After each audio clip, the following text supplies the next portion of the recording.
शिक्षा।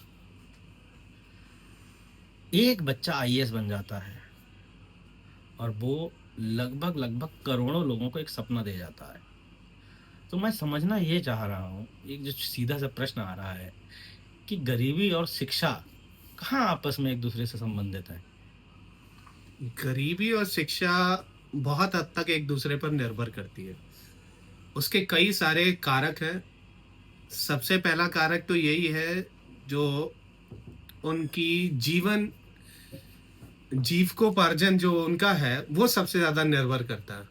हम्म। बच्चे जब प्रारंभिक स्तर में कक्षाओं में होते हैं, तो उनके पास टैलेंट बहुत होता है।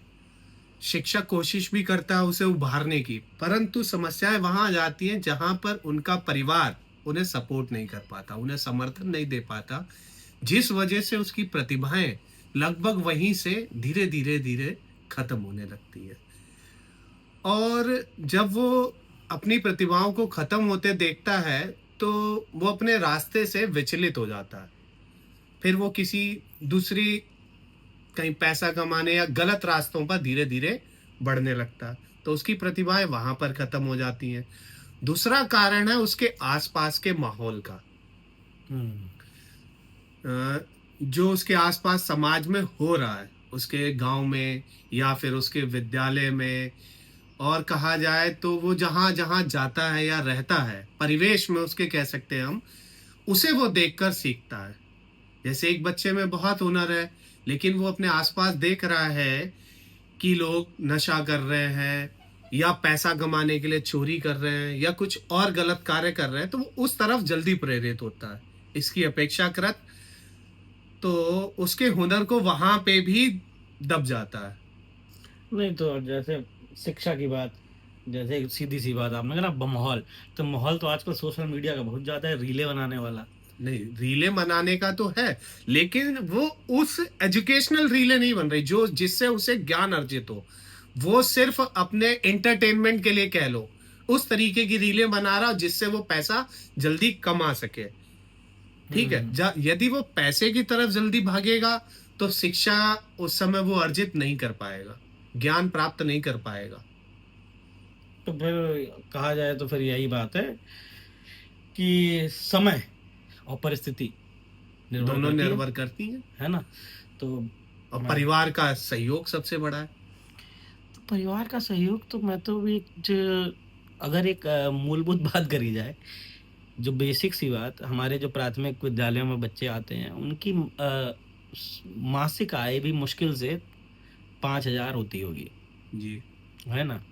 अब इन 5,000 रुपयों में साल, हालांकि सरकार कितनी बढ़िया किताबें दे रही है, कितनी बढ़िया सुविधाएं दे रही है, फिर भी जो विद्यालयों की जो हालत होती है, क्योंकि जब देखो इतना तो सबको समझ में आता है कि शिक्षा का मंदिर है विद्यालय। तो ये जो मानसिकता की लड़ाई हो जाती है कि उन्हें पता है कि यहाँ से शिक्षा के द्वारा हम आगे बढ़ सकते हैं, फिर भी वो उस मंदिर का ध्यान क्यों नहीं रखते?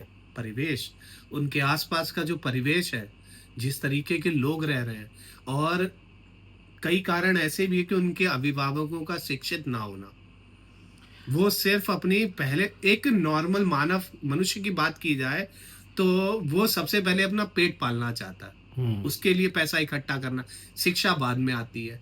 हम्म। लेकिन एक शिक्षित व्यक्ति होगा, वो अपना पेट काटेगा लेकिन बच्चे को पढ़ाएगा। यहाँ अंतर पड़ जाता है। लेकिन ऐसा नहीं है कि ग्रामीण परिवेश में कुछ अभिभावक हैं जो शिक्षा को भी महत्व देते हैं, लेकिन मुश्किल से 1% होंगे। हम्म। तो उनके लिए जैसे मानसिकता की जो लड़ाई है, कैसे, क्या, कैसे उसकी इनकी मानसिकता बदल दी जाए? मेरा प्रश्न सीधा सा है, एक बहुत सीधा। हमको पता है कि हमारे बच्चे को अगर हम प्राइवेट विद्यालय में पढ़ाएंगे तो लगभग लगभग हमारी जेब पर जो खर्चा पड़ेगा, सालाना 50,000 तक का पड़ जाएगा। बिल्कुल। प्राइमरी कक्षाओं की बात करें, हम्म। सरकार इतनी बढ़िया सुविधा दे रही है, आपको योग्य शिक्षक दे रही है, फिर भी ग्रामीण परिवेश का अभिभावक उस मंदिर को सुरक्षित रखने पर क्यों नहीं विश्वास करता? क्यों नहीं थोड़ा ही बहुत योगदान उस मंदिर की सुरक्षा के लिए, उस मंदिर की निर्माण के लिए, उस मंदिर में मतलब कुछ भी ना करे, बस रोज आ ही जाए, अपने बच्चे की स्थिति ही जान ले। ये क्यों, ये कैसी मानसिकता है कि पता सब कुछ है। इसका सबसे बड़ा कारण यही है ना कि जो आजकल हमारे समाज में चल रहा है कि सरकारी संस्थानों का जो एक इमेज बनाई गई है लोगों के द्वारा या कह लो किसी के भी द्वारा, उस वजह से सबसे बड़ा कारण है। विद्यालयों की बात नहीं, आप किसी भी सरकारी संस्थान, ऐसे अस्पताल है, क्या वहां पे अच्छे डॉक्टर नहीं है? वो भी एमबीबीएस करके आए हैं। ऐसे ही विद्यालयों में शिक्षक है, लेकिन परिवार की मानसिकता ऐसा है, समाज की ऐसी मानसिकता है कि वहां पे शिक्षण कार्य होता नहीं है। लेकिन ऐसा नहीं है। शिक्षक बहुत कोशिश करता है, लेकिन जब तक अभिभावक ध्यान नहीं देगा, विद्यालय में बच्चा कितनी देर रहता है? 8 घंटे। लेकिन उसमें भी वो नियमित रूप से नहीं आता। सबसे बड़ा कारण यही है कि नियमित ना होने के कारण बच्चे का जो उसने आज पढ़ा वो छूट जाता है, फिर 2 दिन बाद आया। तो इस तरीके से कंटिन्यूटी ना रहने के कारण भी उसकी शिक्षा का स्तर सुधार नहीं हो पाता। प्रश्न से आप विचलित हुए हैं। मेरी सीधी सा प्रश्न है, एक मंदिर की सुरक्षा ग्रामीण रख सकता है और करता है, आपने देखा भी होगा, नहीं करते हैं, बिल्कुल पर करते हैं। विद्यालय की सुरक्षा ग्रामीण क्यों नहीं करता? क्योंकि वो उसे मंदिर मानते ही नहीं है ना, सबसे बड़ा यही कारण है। जिस दिन कह लो कि धर्म से जोड़ दिया जाए, जैसे मंदिर है, मंदिर में वही बताया जाता है जिस तरीके से कि अगर आप मंदिर नुकसान पहुंचाओगे तो आपको ईश्वर या अल्लाह जो भी है उससे संबंधित आपको श्राप देगा, या आपके परिवार में हम लोगों की मानसिकताएं बनी आई है। लेकिन विद्यालय के प्रति ऐसा किसी का विचार नहीं है। सबसे पहला उनका विचार वही है ना कि ये सरकारी संस्थान है, इससे कोई मतलब नहीं है किसी का, हम्म, सरकार देख रही है। तो ये बदलाव हम कैसे कर सकते हैं? अब इस अगर हम बदलाव के लिए हमें लोगों को जागरूक करना पड़ेगा, या कह लो कि विद्यालय में धर्म संबंधी चीजों से जोड़ना पड़ेगा उन्हें। जैसे कुछ विद्यालयों में सरस्वती माता की मंदिर मूर्तियां हैं, तो लोग उन विद्यालयों में परिवर्तन भी है, ऐसा नहीं है कि लोग नहीं कर रहे हैं, लेकिन ये उससे बहुत बढ़िया उदाहरण दिया आपने, मैं बिल्कुल। धर्म से अगर हम हाँ, जोड़ेंगे तो मैं ये मानता हूँ कि 10% सुधार जरूर होगा। जब से हमने अपने यहाँ सरस्वती माता की प्रतिमा लगवाई है, तब से हमारे विद्यालय में किसी भी प्रकार का मतलब कोई भी गलत कार्य अभी तक हमने तो नहीं देखा। हम्म। और उससे पूर्व हमने देखा था कि चोरियां हो जाती थी। ये आपने बिल्कुल सही बात बोली है। और जैसे आपने मूर्ति बनाई, दीवारों पर सरस्वती माता का मूर्ति हम्म, बनाकर बच्चे उसे हाथ जोड़ रहे हैं, हाँ। किताब की देवी किताब बना दी हाथ में माता के।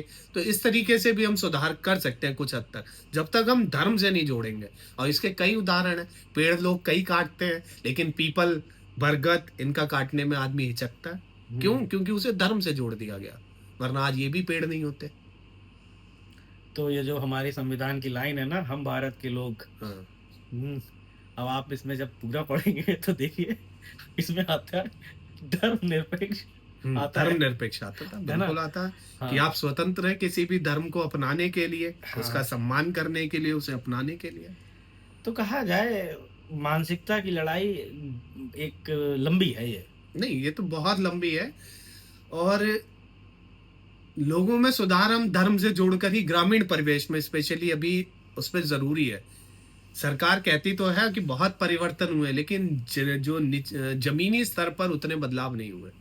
नहीं, सरकार ने बहुत खर्चा किया, पैसा इतना बहुत खर्च। खर्च कर रही है विद्यालयों से लेकर उसमें सुधार में, लेकिन वही है, आपने खर्च तो किया है, लेकिन जहां पे उसकी जरूरत है, और विद्यालयों को सबसे ज्यादा चौकीदार की जरूरत है।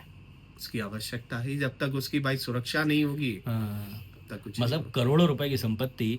विद्यालय के अंदर है। हाँ, और आपने बिना चौकीदार के दे दी, ठीक, तो उसका उपयोग अनुपयोग भगवान भरोसे ही है। भगवान भरोसे। और कुछ चीजों को देने से पहले उसकी व्यवस्था नहीं की गई उसे चलाने की। अब हम्म, जैसे इसका एक आज के दौर पे सबसे, इस समय वर्तमान में हर विद्यालयों में स्मार्ट टीवियां दी गई, हम्म, लेकिन क्या आपने उसे चलाने के लिए बिजली की व्यवस्था की? अधिकतर गांव में ग्रामीण परिवेश में बिजली कटने का समय दिन का ही है, जिस समय बच्चे विद्यालय में होते हैं। तब हम्म। बच्चे उस टीवी का हम प्रयोग कहाँ कर पा रहे हैं? उस स्मार्ट टीवी का हम प्रयोग बिल्कुल नहीं कर पा रहे। कभी कभार आती है, जब तक आप पढ़ाना स्टार्ट करते हैं फिर वो लाइट चली गई। तो तो पहले हाँ, सौर ऊर्जाकरण करना सौर चाहिए। ऊर्जा आपको उसके रिसोर्सेज देने चाहिए उसे चलाने के लिए, तो हम्म। बिजली तो एक अस्थाई है ना, आज है नहीं है। हम्म। जब तक आप हमें उसे चलाने के लिए पर्याप्त साधन नहीं देंगे, हम कहाँ से उसका प्रयोग कर पाएंगे। अच्छा, ये एक और आया सवाल मन में कि जैसे अगर हम किसी बच्चे को आर्थिक सहायता भी दे रहे हैं, ठीक, अ, तो शिक्षा एक लंबा प्रोसेस है। अब हम उसे एक साल में तो नहीं समझ सकते कि हाँ भाई कि उसमें परिवर्तन आ रहा जी। है ना। तो ये कैसे हम तय करेंगे कि हमें किसको आर्थिक सहायता देनी है, किसको नहीं देनी है? अब इसके लिए तो हम बच्चे के हुनर, जो उसके अंदर प्रतिभा है, उसे देखते हुए मैं, और हमारे पास यदि पर्याप्त साधन है, हम्म। आय है, अगर हम खर्च कर सकते हैं और हमें लगता है ये बच्चा जाएगा आगे, भविष्य में इसका इसका विकास होगा, तो हम अपना पैसा लगा सकते हैं। हम्म। और ये एक साल में तो नहीं, बच्चे को कम से कम हमें 6-7 साल उस पर खर्च करना, तब हम उसे रास्ते से, क्योंकि वो भटका हुआ है ना, अब उसे उस रूट पे लाने के लिए हमें समय लगेगा, अपने हिसाब से ढालने के लिए, कि उस जो जिस परिवेश में रहता है उसका परिवेश बदलने में समय लगेगा हमें, ये कहा है, तो समय तो लगेगा इसमें। तो अगर हम बच्चों को अच्छा माहौल दे दें। बिल्कुल, माहौल से भाई, हमारे मनोविज्ञान यही कहता है हम्म। कि सामाजिक परिवर्तन, और हम अगर उसका परिवेश बदले तो अधिगम स्तर बढ़ता ही बढ़ता है, तो बिल्कुल उसमें परिवर्तन होगा जहां तक। तो एक समाज के नाम एक छोटा सा संदेश कि गरीबी बाधक नहीं है शिक्षा में। नहीं, गरीबी बाधक तो कह भी सकते हैं, कुछ स्तर तक है लेकिन कुछ स्तर तक नहीं भी है। इस पर निर्भर यही करता है कि जो भी समाज में हमारे लोग हैं, यदि वो उसे सहयोग करते हैं, शिक्षक सहयोग कर देता है, और माँ बाप अगर जागरूक हैं, वो थोड़ी सी बच्चे के ऊपर खर्च करते हैं यदि, तो बच्चे का विकास है। अन्यथा तो मेन तो परिवार का सबसे पहले रोल है, हम्म। बाद में ये सब आते हैं, कि अगर परिवार सहयोग कर रहा है तो वो बच्चा आगे जाएगा। हम्म। मतलब सरल शब्दों में कहा जाए, गरीबी बाधक नहीं है, नहीं, गरीबी मानसिकता हाँ, बाधक है। मानसिकता बाधक है, बिल्कुल, मानसिकता बाधक है। और हम्म। जो बच्चे जो बेसिक से माध्यमिक में आते हैं, तो उन बच्चों के पास अगर हुनर है तो वो कई रास्ते अपना लेते हैं, और साक्षात प्रमाण है, आज तो कई आईएएस बन गए गरीबों के बच्चे, आईपीएस बने हुए हैं। तो वो कैसे बने? अभिभावकों का सहयोग, फिर उन्होंने मेहनत की, कोचिंग पढ़ाई, खुद फिर पढ़े रात में जग के, तो ये नहीं कहा जा सकता हम्म। कि बाधक है, बिल्कुल नहीं कहा जा सकता। Doctor APJ Abdul Kalam is the best बिल्कुल, एग्जांपल ऑफ दैट। सबसे बड़े भाई, उन्होंने करके बताइए, उनके पिताजी कहाँ मछुआरे थे, उन्होंने अखबार और इमलियां बेच के अपना पढ़ाई पूरी की, अपने परिवार का जीवन यापन किया, उसके बाद वो कहाँ कहाँ उन्होंने पढ़ाई की और देश के राष्ट्रपति बने। तो मानसिकता मानसिकता की लड़ाई लड़नी है सर, और ये बिल्कुल, लंबी चलेगी। मानसिकता समाज में परिवर्तन लाने के लिए भाई, समय और लड़ाई तो जरूरी है, क्रांति उनमें लाने के लिए। बहुत बहुत धन्यवाद। धन्यवाद सर जी।